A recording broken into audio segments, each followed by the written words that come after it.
So the Omen of Elden Ring, cursed evil monstrosities or victims of baseless persecution.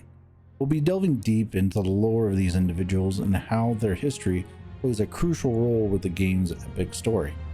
As with all things within FromSoft games, the lore is convoluted. You, the gamer, will always have to piece together the minor pieces of the story from NPC dialogue, weapon, armor, and spell descriptions just so that you can make a basic observation of the game's very intricate story.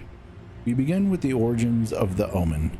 Well, you may want to prepare because there is a bit of depth on the most plausible theory currently. The Greater Will, who is an outer god, sent down a cluster of stars. This in turn brought about the Elden Beast to exert the Greater Will's intentions on the lands between. The Elden Beast literally became the Elden Ring, or the Elden Ring is at least a physical portion of the Elden Beast. I digress. The Elden Beast then proceeded to create Merika as a corporeal vessel for the Greater Will to spread its influence. The theory is that Merika is the one who planted the Erd Tree seed. This was done after the Elden Beast created her. This cornerstone representation of the Greater Will grew from the Crucible. The Crucible is referred to as the primordial ooze from which all life in the lands between started. So the working theory is that Omens received a little too much essence from the Crucible, causing their mutations and increased strength and size. As for the Omen status, before Merika became a vessel for the Greater Will, being born an Omen was seen as a blessing. Omens were bigger and stronger than the average person, and the only downside was the physical appearance. After she became the ruler, though, the public opinion on their existence was diminished greatly. With Merika in power, they're now considered a curse-born, and like the misbegotten, are seen as impure. Omen babies will normally be put through the devastating ordeal of having all their horns excised, which is usually fatal. If they're born to royalty, they are secretly locked up instead of the horn removal. This is made apparent from the sightings within the royal capital sewers. Some of the survivors, on the other hand, like the Stormveil Omen, are recruited to fight because of their brute strength.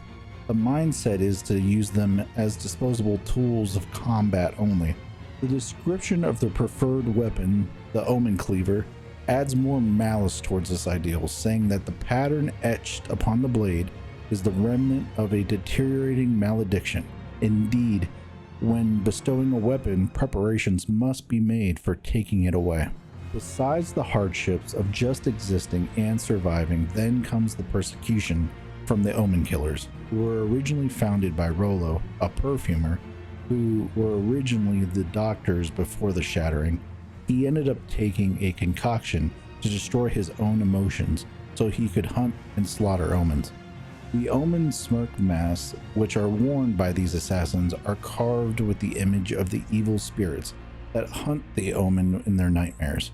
In addition, the Great Omen Cleaver, the choice weapon for these killers, has a row of amputated Omen horns instead of a real blade. To add insult to injury to this, the ideal is reinforced by public enemy number 1, the Dung Eater. His armor is created with the fake Omen horn stumps built into it. Amongst his dialogue, he basically calls himself an Omen at heart, despite not being one. With this concept in mind, he embeds his Seedbed curses with the severed Omen horns as well. With this oppressive life for the Omen, where does Moog and Morgoth stories fall within this? I'll leave that tale for another time. I hope you enjoyed the video. Make sure to subscribe, like, and comment for more content. Also, shout out to the channel for reaching 100 subscribers. I definitely appreciate the support. Comment below on your opinions of the video and let me know if there's any other Elden Ring content you would like to see. With all that, I'll catch you in the next one.